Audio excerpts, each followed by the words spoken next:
Okay, people, we are back again with the CEO of Elevate. Norman, how's it going today? What's going on, Rich? Great to be here for round two. Wonderful, wonderful. Good to have you back, man. Let's go ahead and talk about I think a lot of people are very curious what a day Yeah, in life is like for somebody that's working in tech sales, yeah. even for somebody that's come out of a sales background. Tech sales is really something else, and they're probably quite curious what the day-to-day looks like from Monday to Friday. Yeah. So let's talk about what the morning looks like, what the afternoon looks like, what can they expect from Monday onwards to Yeah. Friday. And Yeah. then before we actually even get to that and the specific activities and meetings that they do in a given week, what is tech sales, Norman? What is tech sales? Okay, so starting off with tech sales. Yeah. So tech sales is a space of technology where you as an individual can have unlimited earning potential by being the face of a company and meeting with other companies and persuading those other companies to then meet with the company you represent. And if these two companies do connect and they want to work together, they'll sign an agreement. That agreement will probably be worth $50 to $100,000, and you will get paid for that. And that is tech sales. It's building relationships between different businesses that are in tech. Got it, got it. Okay. So obviously, Elevate's got a very strong track record in getting people jobs and getting people trained. I imagine even with all of that training and exposure, you probably have members that are pretty nervous, like it's the first day of school, what they can go out there and expect. Every company is obviously a little bit different, but given your experience, I think there's a lot of commonalities throughout the entire industry, despite what sector they're in. What does the typical morning, like I'm starting Monday morning, Yeah. walk us through what it's like Monday morning all the way until the afternoon by the time to clock out. So if you've been in sports before or wanted to be in sports before and you enjoyed that experience of being on a sports team, you're going to absolutely love being in tech and tech sales. So I'll start with what it's like to be on the team, and then I'll go from there and like what your day to day is going to be every day. So usually most tech sales teams will have a daily stand up. So it's the first thing you're doing in the morning after you've gotten up, you've gotten ready, you're at your computer. Most of these roles are remote. Sometimes these roles could be in person or hybrid, but we are in a remote first world. We were built in a remote first world for tech sales. So you'll get to your computer, let's call it 8, 9 a.m. in the morning, whenever your huddle is, your stand up is, and it'll just be a review of what's been done the week so far and a review of what goals are for the rest of the week. And every individual on the team stepping up to the plate saying, here's what I got going on. Here are some things I'm interested in. So here's some conversations that are going to be happening for me this day, this week. And here's some challenges I'm having, if I'm having any. So I'm trying to get in touch with these types of people, these prospects, we call them, CEOs, vice presidents, etc. And I'm having these difficulties. Anyone else has struggled, seen the same thing. So it's a big team effort. Every morning you're going to be held accountable, but you're also going to be brainstorming with other leaders, SDRs, BDRs, account executives in your company as to your progress as an individual and the team's progress. So that's just how you're going to start every day. Here are my goals. Here's what I've done so far. Anyone help me on this? And then go. So the rest of the day, you really want to be focusing on execution. Okay, so you've got your cup of coffee, whatever. Maybe you've done a run before work started. Now you're in, and you want to focus on in your early day. You want to focus on execution. And for you, that might mean answering calls. So lots of times, the company you're working for is already known and in demand, whatever solution they provide. So there'll be what we call warm leads coming in, people who went on the website, prospects that went on the website, potential customers who want to learn more about your solution. And as an SDR, you may be in charge of those warm leads. So beginning of your day, you're getting a lot of activity. You're going to be answering those calls, trying to understand a little bit more about them and their needs, and then trying to communicate if your solution's a good fit for them. If it's a great fit, boom, you're going to set a meeting, a 30-minute, 40-minute meeting sometime during the week to learn more about both companies and see if there's a deal to be made. If not, you're going to move on, right? But these are warm conversations. These are warm leads. They already know about you. They want to connect. From then, you're going to move on. You're going to do some cold outbound, right? So cold outbound, this means people don't know you yet. These prospects don't know you, these directors, these CEOs, etc. But you want to get to know them because potentially there's a deal to be made. They've got a problem you can solve and you know you can solve it. So you're going to execute cold outreach, which means you're calling them, you're emailing them, you're LinkedIn messaging, whatever way they like to be communicated that you do, that you understand based on your research. That's how you're going to reach out to them. And you're going to share what you can offer them and ask if it's going to be a good fit for you all to have a meeting and talk further, right? So it's a hustle. It's a hustle. You're going to put time in to making these relationships happen, but it's also extremely exciting. It's a win. It's you scoring a point in the goal when you get a good conversation going and a meeting gets booked out of that, right? That's the bulk of your day. Bulk of your day, execution. You're either receiving conversations or you're starting new relationships, totally cold. Then towards the end of the day, you're back to like planning for the rest of your week. So you might be finding new potential customers. We call them prospects that you're going to reach out to tomorrow or the next day, right? You might be building some templates of emails and messages that you're going to send out to them and preparing that for the next day.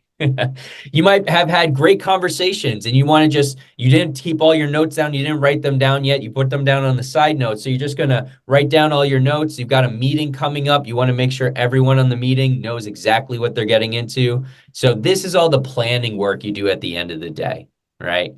And then every morning, start up the morning as a team. So how do we do team? What's going on? What are some challenges? What are some goals? There we go. And by the end of the week, you do a final review. It's a pipeline review of all the conversations you've had. What are successful? What look like they're going to be successful? Where are some challenges in your pipeline, right? The number of conversations you've had throughout that week. Got it. And during this entire process, like how much, when you're out there prospecting, is there what's the breakdown between, I would say, like outbound versus inbound? Yeah. I know some of the companies they actually have a lot more inbound leads than other companies. Shed a little bit more light about that for us. So this is a huge misconception we get whenever we talk to someone who's interested and want to consider more about tech sales and if this is a career path for them, because we all think about that confrontational salesperson that gets into the conversations that are like a lot of aggression or a lot of frustration. So they're calling a prospect that doesn't want to be talked to and they're just going to get hung up on every single day. There's a world where that exists, but it's not always the case. Most of the employers that we work with, they have a substantial amount of warm conversations coming to them, right? Prospects who want to learn more about their solution. So as an SDR, depending on where you are in your career trajectory, if it's your first 6 months, your first year and a half, a portion of your workload, 50%, 75%, may be just getting better at learning the solution by having these warm conversations.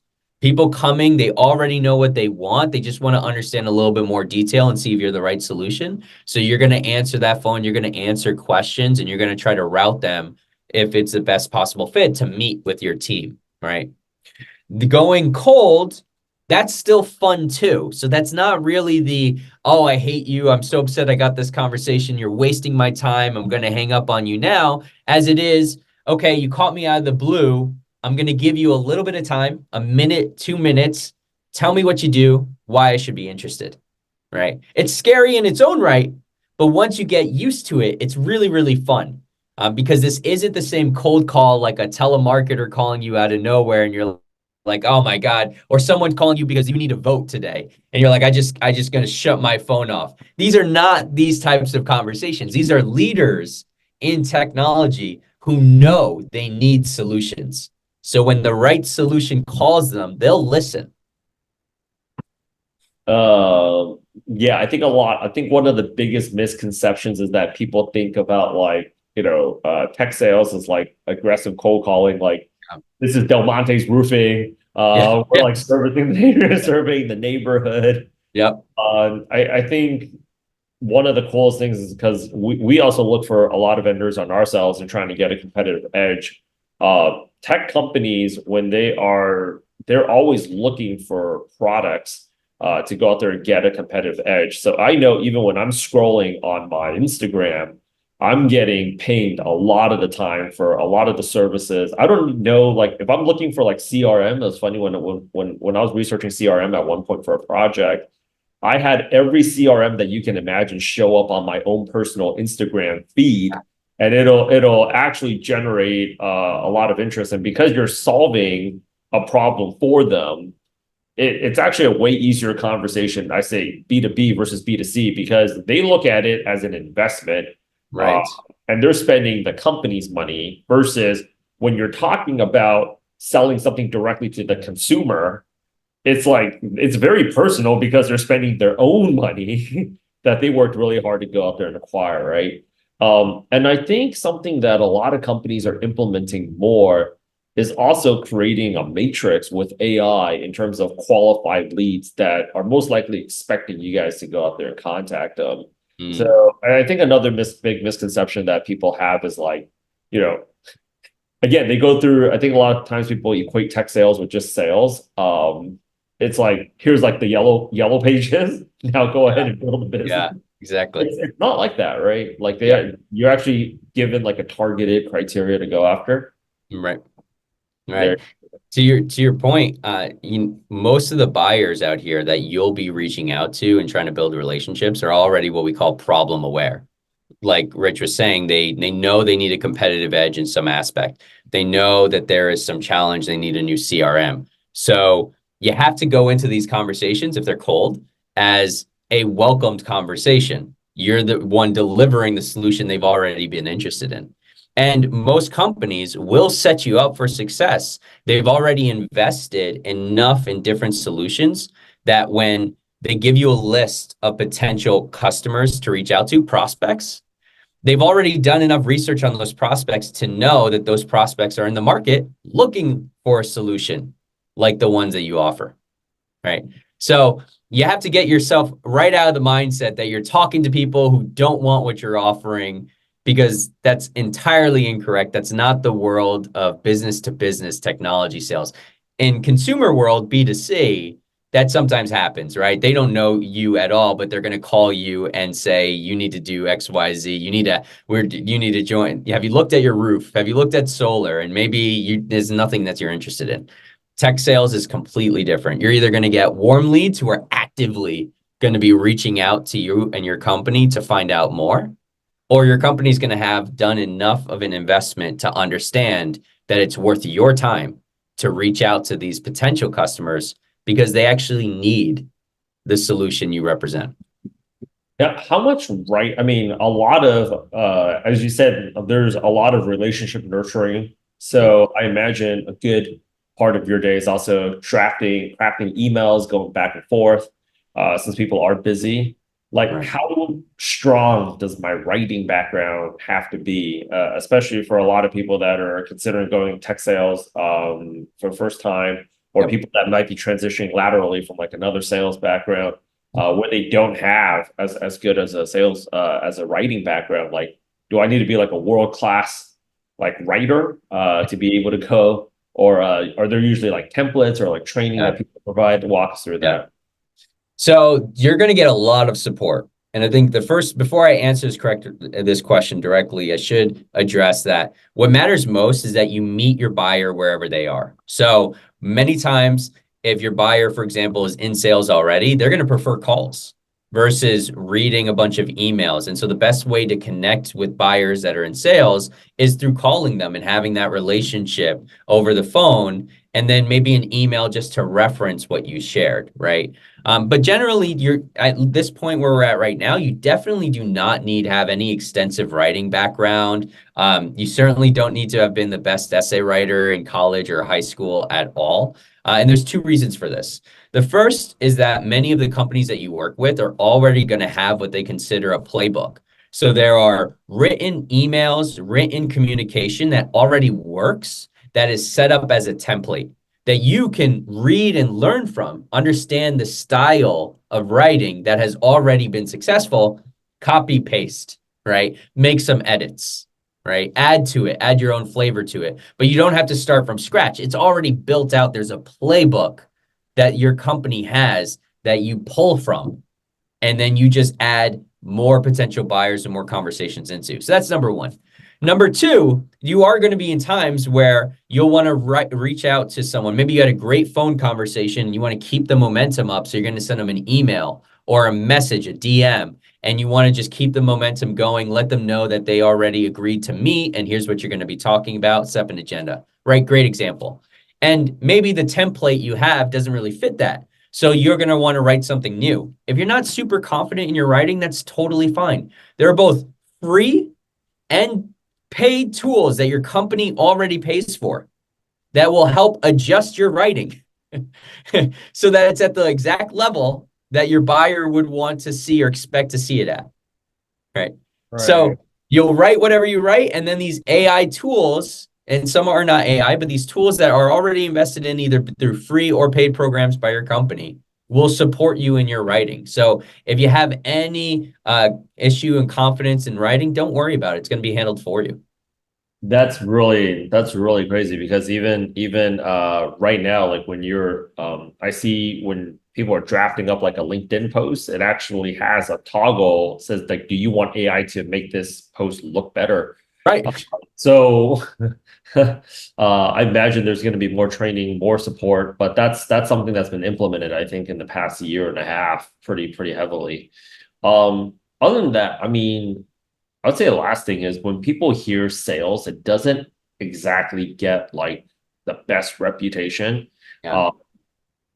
Toxic work environment, toxic management, a lot of smile and dial. Yeah. Like, what would you say does that also translate in the world of tech sales, or do you think like there's any difference in tech sales between like most other sales roles? No. The world of tech sales is totally different. And one of the reasons why it's so different is that companies really invest a lot to keep you. And they invest a lot to keep you because if you do good work, it's really hard to replace you. It is really hard to find another one of you. So it's just like a sports team. You're going to be meeting daily. You're going to be meeting weekly. You're going to be held accountable for sure. But the team is going to help the team out to succeed. Your company is going to invest in you. There's going to be happy hours. There's going to be incentives to do go above and beyond, like President's Club. I have people who get my candidates, an alumni who land jobs who get flown out to all over the country because they were a great team player and they were successful and their team company wanted to invest in them. Right. So it's not hey, if you don't perform and within one day we're going to let you go and you just have to keep calling until you fall down, etc. No, they really think about the whole person and investing in the whole person because they want you to work at your best. And if you do work at your best, you're going to bring in a phenomenal amount of opportunity to your company. So they reinvest that into you and into the culture that you're at. Right. So of course you want to find the right company, you want to find the right culture, the folks who speak your language, who present themselves in the way that you would present themselves, etc. But once you found the right ones, be happy. You just won the lotto because they're going to invest so much in you to be successful. I mean, you're effectively speaking like you're one of the revenue drivers for the company. So Right. They don't treat that poorly, believe me. top earners, right? Yep. A great example of this. I had my first start at Google and I was in Google sales, right? Google served lunch and dinner every day, Wow. every day. And you could bring your laundry to Google and you do all on site. They would just invest in you doing your best work and they would support that. That's the world you're walking into. Now, it's not everyone's Google, right? But the point being is this is the real world you're walking into.